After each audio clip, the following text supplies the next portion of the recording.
आता आपण वेगवेगळ्या कनेक्टिव्हची स्टडी करूयात. तुम्हाला माहिती आहे कनेक्टिव्स कुठले कुठले आहेत? And, or, if then, if and only if, not, हे सगळे काय आहेत? कनेक्टिव्स. तर आता आपण या कनेक्टिव्हची स्टडी करूयात. पहिला टाईप आहे कंजक्शन.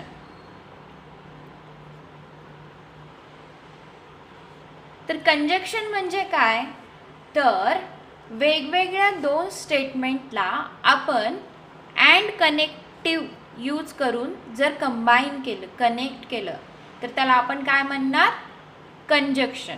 म्हणजेच conjunction means if two statements are combined using the connective and then it is called as a conjunction. Conjunction म्हणजे काय? जर आपण अँड यूज करून दोन वेगवेगळे डिफरंट स्टेटमेंट कनेक्ट केले तर त्याला आपण काय म्हणणार? कंजक्शन. आपल्याला माहिती आहे आपण स्टेटमेंट कसं डिनोट करतो? P, Q, R. हे कन्सिडर करा पी आणि क्यू. पी आणि क्यू हे दोन वेगवेगळे स्टेटमेंट आहेत आणि जर आपण अँड कनेक्टिव्ह यूज करून या आणि या पी आणि क्यू या दोन स्टेटमेंटला जर कंबाईन केलं, कनेक्ट केलं, तर त्याला आपण काय म्हणणार? कंजक्शन. म्हणजेच P and Q, P and Q हे काय आहे? It is conjunction. आणि याला आपण डिनोट कसं करतात? रिप्रेझेंटेशन कसं आहे कंजक्शनचं? जर दोन पी आणि क्यू वेगवेगळे स्टेटमेंट असतील आणि त्याला जर अँड यूज करून कंबाईन केलं तर त्याचं आपण डिनोट कसं करतो? P and Q. It is a representation of conjunction. आणि याला रीड कसं करणार? पी कंजक्शन क्यू किंवा पी अँड क्यू. काय केलं मग आपण? पी आणि क्यूला अँड कनेक्टिव्ह यूज करून कंबाईन केलं, त्यांना कनेक्ट केलं.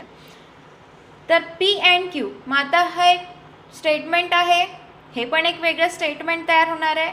मग ह्याचं ट्रूथ व्हॅल्यू कशी काढणार? तर त्याच्यासाठी आपल्याला एक ट्रूथ टेबल तयार करावं लागेल. मग कंजक्शनचा ट्रूथ टेबल कसा असतो? जेव्हा पी आणि क्यू हे दोघंही जेव्हा ट्रू असतील तेव्हाच पी अँड क्यू और पी कंजक्शन क्यू हे ट्रू असेल. अदरवाईज एक जरी फॉल्स असेल त्या दोन स्टेटमेंटपैकी तर पी कंजक्शन क्यू हे सुद्धा फॉल्स असणार आहे. याचं ट्रूथ टेबल कसा येईल? पहिल्यांदा तर आपल्याला माहिती आहे ट्रूथ टेबल तयार कसा करायचा? Truth table for P and Q और पी कंजक्शन क्यू.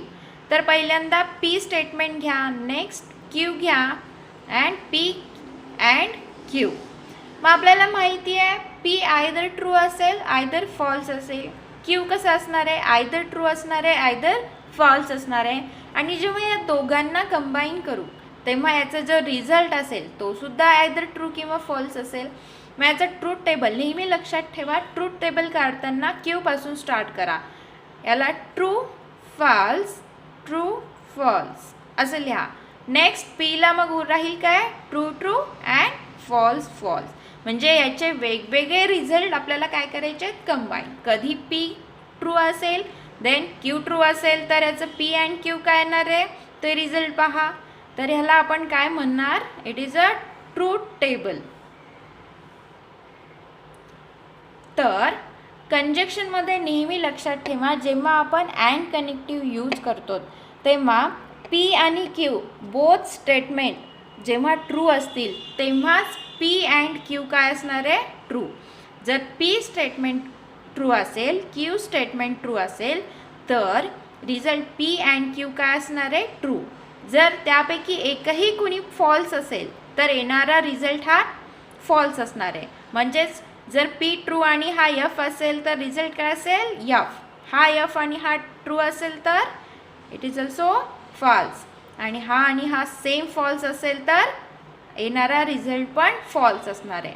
म्हणून ट्रूथ टेबल पी कंजक्शन क्यूसाठी ट्रूथ टेबल काय आहे? TFF.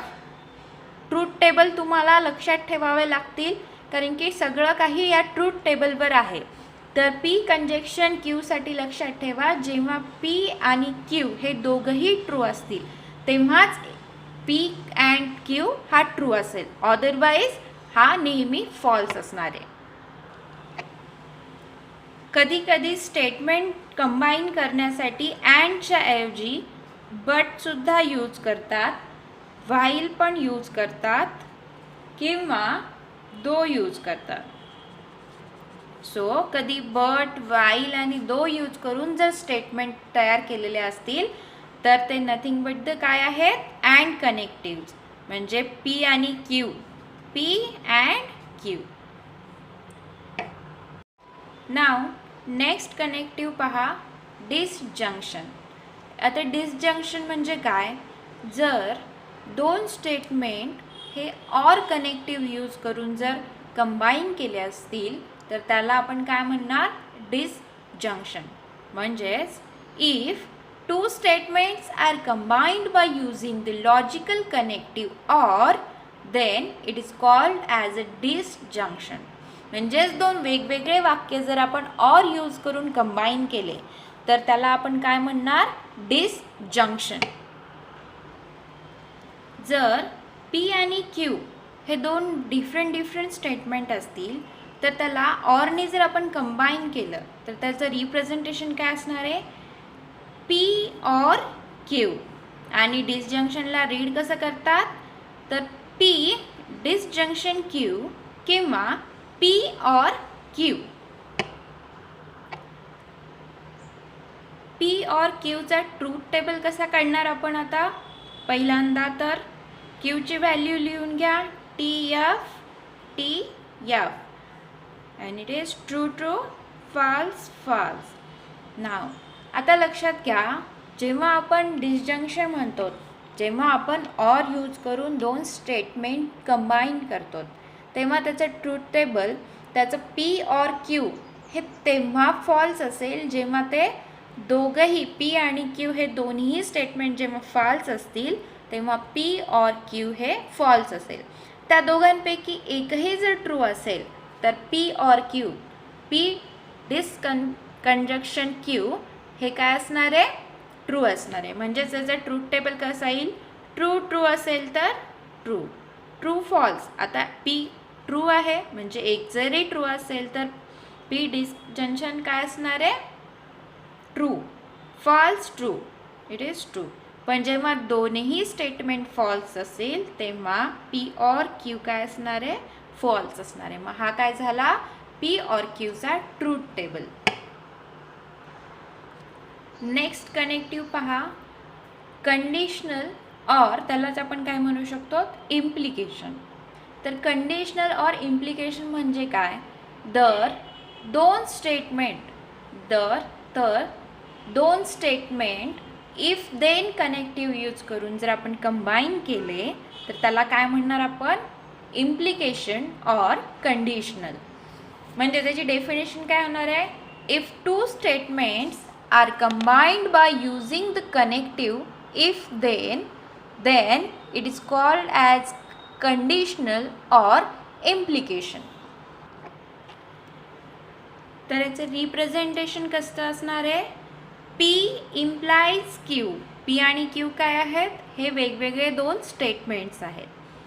नेक्स्ट त्याचं आपण रीड कसं करणार, पी इम्प्लाइज क्यू किंवा इफ पी देन क्यू. आता आपण कंडिशनलसाठी ट्रूथ टेबल पाहूयात. पी आणि क्यू काय आहेत, दोन डिफरंट स्टेटमेंट आणि पी कंडिशनल, क्यूच्या व्हॅल्यूज काढायच्यात आपल्याला. आता याचं आपण एक एक्झाम्पल घेऊन त्याच्या व्हॅल्यू काढूयात म्हणजे तुमच्या लक्षात राहतील. एक्झाम्पल घ्या, if you drive at more than 80 km/h then you get a fine. काय म्हणते, जर तुम्ही 80 km/hच्या स्पीडने जर गाडी चालवलीत तर तुम्हाला काय होईल, फाईन लागेल, राईट. मग इथे दोन काय केले आपण, इफ आणि देन यूज करून काय केलं, इफ आणि देन यूज करून दोन वेगवेगळे स्टेटमेंट कंबाईन केलेत. मग इथे दोन कुठले स्टेटमेंट कन्सिडर करा, पी कुठला आहे, if you drive at more than 80 km/h आणि क्यू कुठलं स्टेटमेंट आहे, you get a fine. Now P आणि क्यूच्या डिफरंट व्हॅल्यूज असतील, राईट. पण जेव्हा पी आणि क्यू हे दोनही ट्रू असतील तेव्हा पी इम्प्लाईज क्यू काय असायला पाहिजे.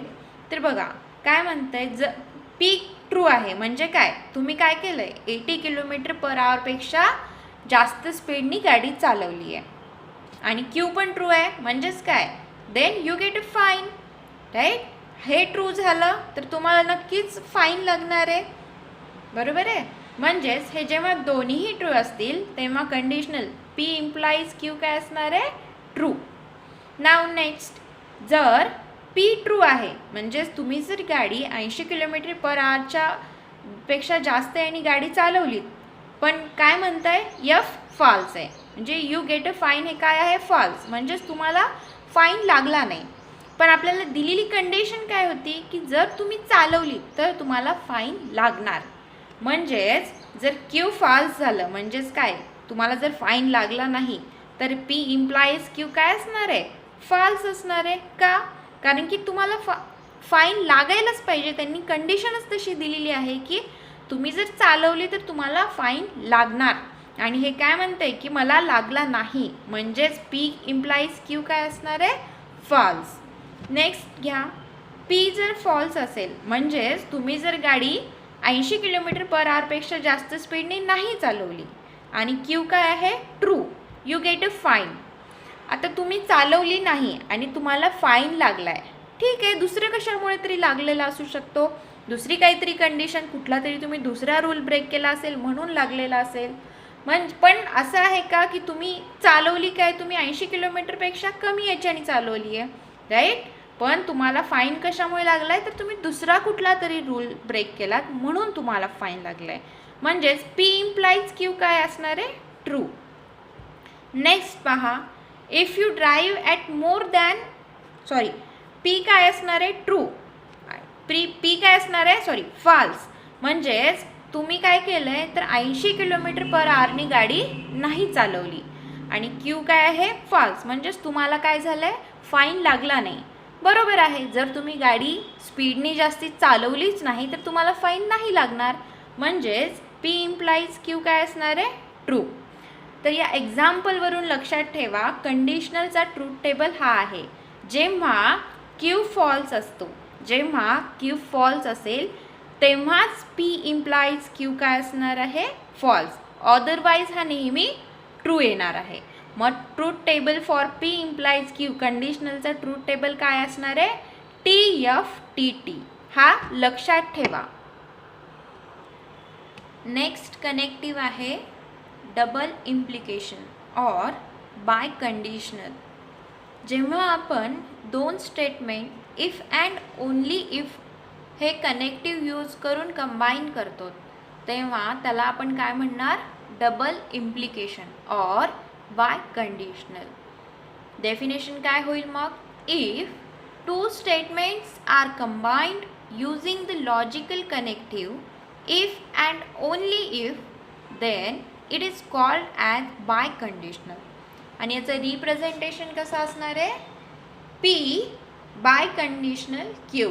आणि याला आपण रीड कसं करणार, पी बाय कंडिशनल क्यू किंवा P if and only if Q.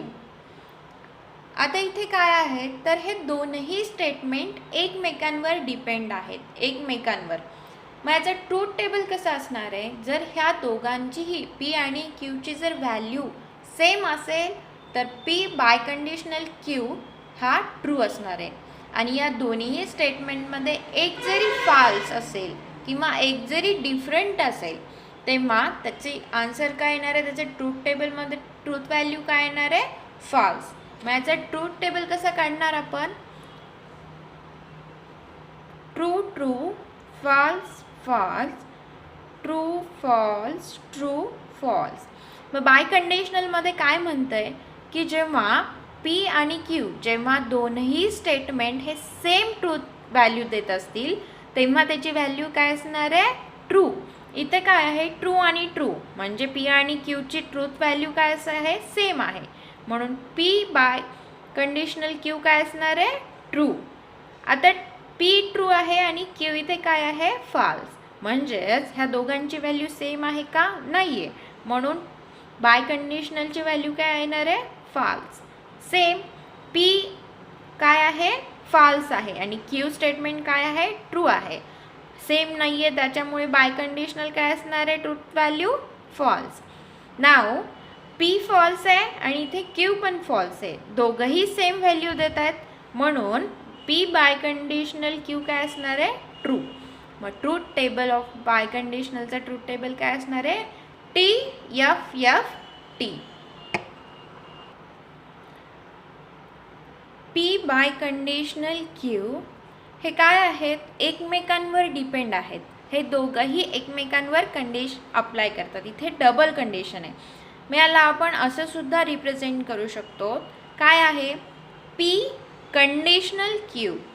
काय आहे? P conditional Q and Q conditional P. Right? ह्याचा ट्रूथ टेबल आणि याचा ट्रूथ टेबल सेम असणार आहे. म्हणजेच पी बाय कंडिशनल क्यू हा कशाच्या इक्वल असणार आहे? P conditional Q and Q conditional P.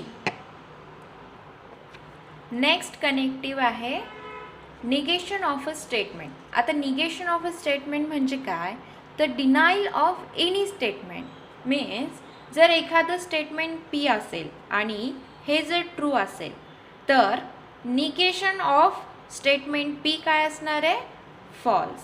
म्हणजेच काय? आणि जर पी हा फॉल्स असता तर निगेशन ऑफ पी काय आलं असतं? ट्रू. डेफिनेशन काय होणार आहे निगेशन ऑफ स्टेटमेंटची? For any given statement P, for any given statement P there is another statement which is defined to be true when P is false and false when P is true, and it is called as the negation of P. आणि याला represent कसं करणार तुम्ही? Negation of P. आणि याचं truth table काय असणार आहे? P आणि इथे निगेशन ऑफ P. जेव्हा P ट्रू असेल तेव्हा निगेशन ऑफ P काय असेल? फॉल्स. आणि जेव्हा P फॉल्स असेल तेव्हा निगेशन ऑफ P काय असणार आहे? ट्रू. That is T. आता आपण परत एकदा कनेक्टिव्हचा रिव्हिजन, ट्रूथ टेबलचं रिव्हिजन करूयात. अँड P अँड Q साठी ट्रूथ टेबल काय असतो? जेव्हा P आणि Q हे दोघंही जेव्हा ट्रू असतील, दोनही स्टेटमेंट जेव्हा ट्रू असतील तेव्हाच P अँड Q काय असणार आहे? ट्रू. अदरवाईज हा फॉल्स असणार आहे. राईट? म्हणजेच true true true, true false असेल तर फॉल्स, फॉल्स ट्रू असेल तर फॉल्स, फॉल्स फॉल्स असेल तर ट्रू. म्हणजे कंजक्शनमध्ये काय होतं? जेव्हा P आणि Q जेव्हा दोनही स्टेटमेंट ट्रू असतील तेव्हाच P कंजक्शन Q काय असणार आहे? ट्रू. अदरवाईज ते काय असणार आहे? फॉल्स. नेक्स्ट आहे P और Q. P डिसकंजक्शन Q. P डिसकंजक्शन Q मध्ये काय असणार आहे? जेव्हा P आणि Q हे दोघंही जेव्हा फॉल्स असतील तेव्हाच P और Q काय असणार आहे? फॉल्स. अदरवाईज हा काय असणार आहे? ट्रू. म्हणजेच दोन्ही स्टेटमेंटमध्ये एक जरी स्टेटमेंट ट्रू असेल तरी त्याचं ऑर केल्यावर, ऑर यूज करून त्याचं कंबाईन केल्यावर दोन स्टेटमेंट त्याचं ट्रूथ व्हॅल्यू काय असणार आहे? ट्रू. आणि जर दोनही स्टेटमेंट फॉल्स असतील तर त्याची व्हॅल्यू काय येणार आहे? फॉल्स. म्हणून याचं ट्रूथ टेबल काय असणार आहे? ट्रू ट्रू तेव्हा काय असणार आहे? True. T T T and F. Next आहे कंडिशनलसाठी. कंडिशनलसाठी कंडिशन काय होती? जेव्हा Q फॉल्स असेल, जेव्हा Q फॉल्स असेल तेव्हा काय असणार आहे? हा फॉल्स असणार आहे. अदरवाईज P कंडिशनल Q काय असणार आहे? ट्रू. म्हणजेच जेव्हा Q ची ट्रूथ व्हॅल्यू फॉल्स असेल तेव्हा P कंडिशनल Q हा फॉल्स असणार आहे. अदरवाईज हा ट्रू असणार आहे. नेक्स्ट बाय कंडिशनलमध्ये काय होती कंडिशन?